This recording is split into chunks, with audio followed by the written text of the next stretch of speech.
I was a millionaire by age 31. I'm broke by age 33. Couple of million, 2.5 million, all swept away, making foolish decisions. That first money, it's really hard to keep.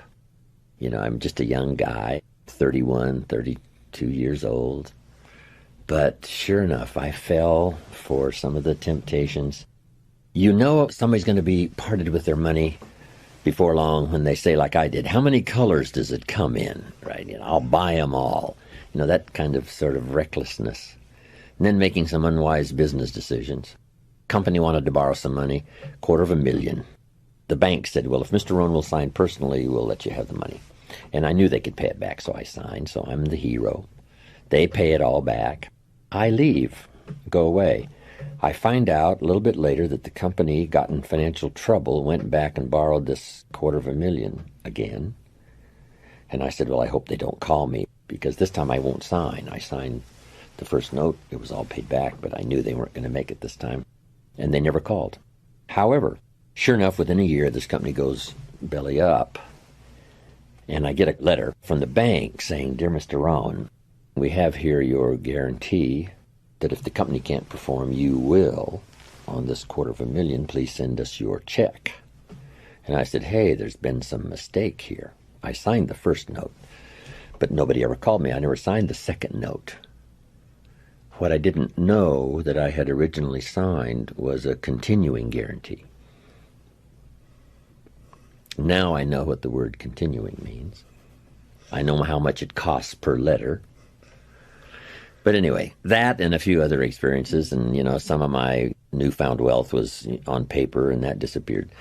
So sure enough, from poor to rich and from rich back to poor, what do you do now? What occurred to me was that even though my money was gone, I still had the skills. And the skills proved to be more valuable than the money. So I just simply went back to work, went back to the street, went back using the formula I had used in the first place to do well, and made many times more what I did the first time. But I think that's the key. You just have to go back to work. And part of it was I was willing to readjust my lifestyle. The fancy cars had to go, the homes and all that stuff had to go, and you go back to a modest apartment and a modest place and pull everything down to start over rather than trying to keep living up here when you should have to start over back to the street or whatever you have to do.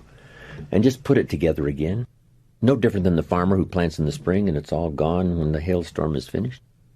He goes back in the spring and says, let's try it one more time. I can't imagine 2 years in a row. Once in a while, maybe there would be 2 years in a row when you get wiped out, but not that often. So you try it again. And probably from the experience, if you treat it right and keep the right attitude, you'll be stronger than you were the first time around or the second time around. But everything comes down to attitude and philosophy. When I first started working on my fortune as well as my living, my mentor said it depends on your attitude. If you say, I'm working a little extra time to pay some bills, that'd be one thing. But if you said, I'm working a little extra time to start my fortune, see, that makes getting out of bed totally different. To get up to pay some extra bills is one thing. To get up to lay the foundation for your fortune, see, is a whole different attitude and mindset and philosophy. So if you have the right attitude, no matter what's happened, if you just readjust your attitude and your philosophy and a whole new mindset and start again.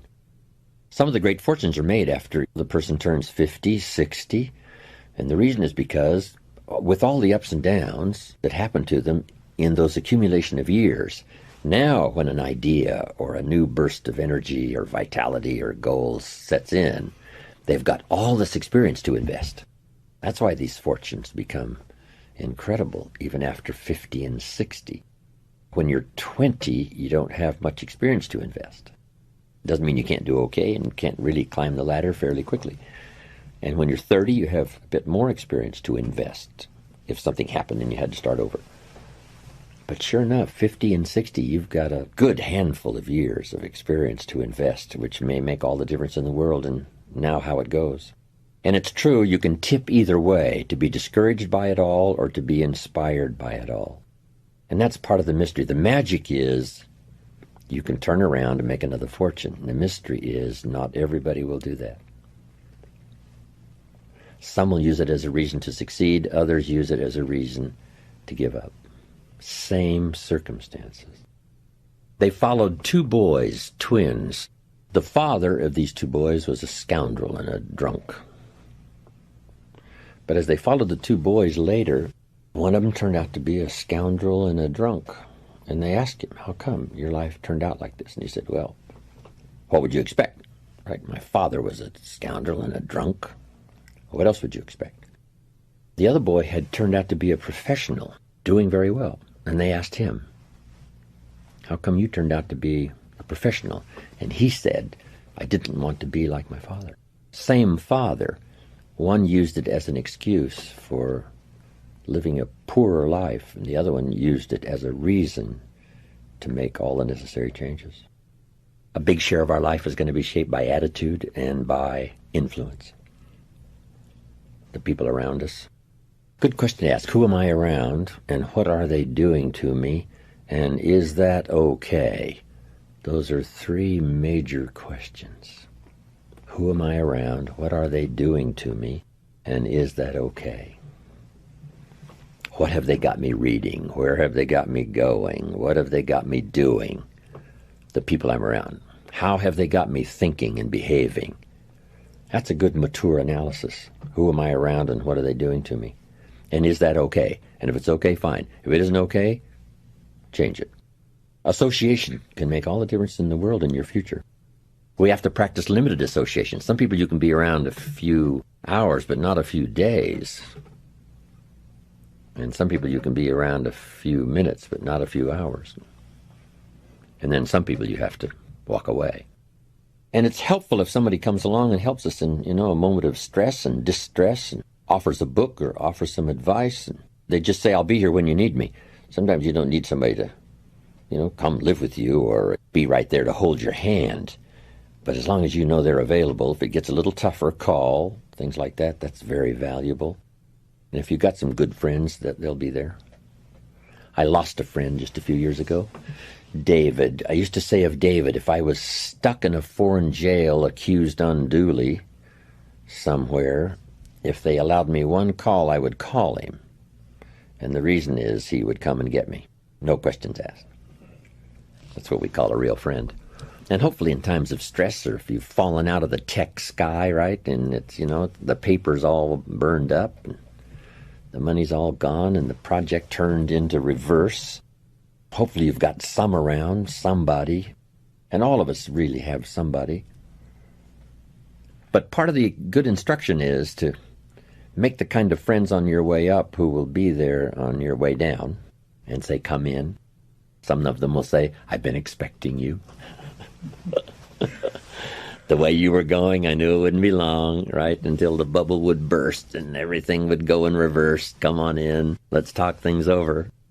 So make some good friends so that no matter what happens, when things do turn upside down, you'll have some to rely on for wise counsel. I've had some of those in my life. They've helped save my life, save my career, save everything. Walk the beach with somebody that cares about you and is an excellent friend where you can really unload and try to see if you can't sort it out. Sometimes a business venture that goes wrong is like being in a wreck. It takes a while for your mind to clear. So if you've been in a wreck and you're out there kind of wandering around, it's helpful if somebody takes you by the hand and says, hey, let's sit down here for a while until your mind stops spinning. There's no way to put a value on that, how valuable that is.